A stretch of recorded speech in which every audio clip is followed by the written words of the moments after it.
The hall of the Vayari clan shimmered with crystalline pillars, their surfaces alive with bioluminescent veins. Generations of her people had gathered here to pronounce judgment, and tonight, all eyes were on Karesh.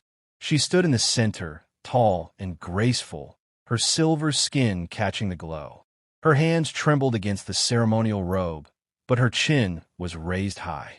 She had endured battlefields, loss, and exile, but nothing compared to the humiliation of this night. "You are infertile," the elder hissed, voice amplified by the resonant chamber. "Your line ends with you. You cannot provide offspring. You are no longer of the Vayari." Gasps rippled through the gathering. For the Vayari, fertility was everything. Continuation of lineage, proof of worthiness.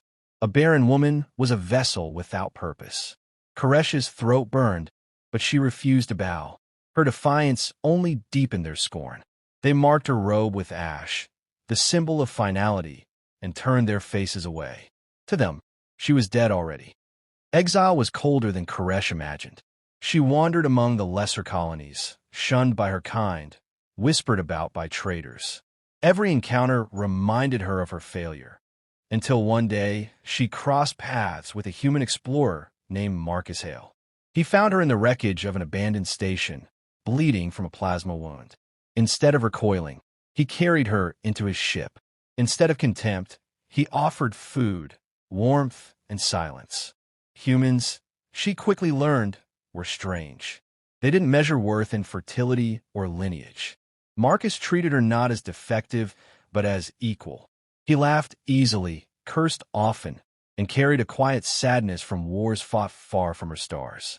They traveled together, first out of necessity, then out of choice. Days turned into months. The silence of exile softened. In its place grew something unfamiliar, trust, then affection, and finally, something Karesh had believed forever denied to her. The first signs came quietly. Fatigue, nausea, an unfamiliar heaviness. Karesh dismissed them as aftereffects of her wounds. But when Marcus scanned her with his ship's med bay, the machine chirped its verdict. Pregnancy detected. Karesh stared at the screen, frozen. "It's impossible," she whispered. Marcus turned to her, eyes wide. "You mean with me?" She could barely breathe. Her people's geneticists had declared her infertile cycles ago. They had cast her out with absolute certainty. And yet there it was, a flickering heartbeat, small but strong, echoing through the med bay. She pressed her trembling hand to her abdomen. For the first time in years, hope warred with disbelief. When word reached the Vayari clan, they laughed. "Lies," the elders said. "Trickery." But when Karesh returned months later, she did not come alone. Her stride was steady, her robe unmarked by ash, and beside her walked Marcus, the human they sneered at as primitive. The hall filled again, murmurs bouncing like sparks. Karesh stepped into the same chamber where they had condemned her, and in the silence that followed, she revealed the truth. Her robe parted, exposing the swell of her abdomen. "She carries no illusion," Marcus said, his voice low but firm.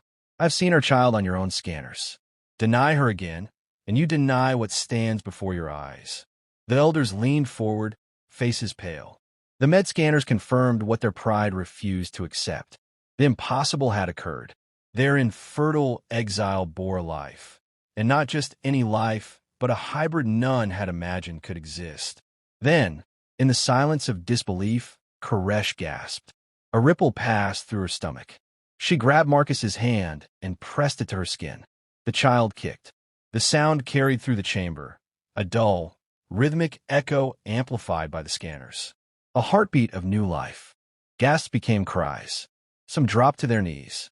Others fled, muttering that it defied every law of biology, every decree of their ancestors. The elder who had condemned her staggered back. His voice cracked as he whispered, "The Baron has birthed the future." Karesh stood taller than she ever had. For once, she did not tremble. "You cast me aside," she said, voice resonant. "But humanity gave me what you could not. Worth beyond womb, love beyond lineage, and now, a child that carries both our bloodlines." The clan fractured. Some saw her as a herald of change, others as an omen. But it no longer mattered, for inside her, life stirred again, life born of exile, defiance, and the strange union of two species. Marcus squeezed her hand. She met his gaze, and for the first time, she smiled without bitterness. Her people could no longer deny her. The child's heartbeat had already rewritten their future.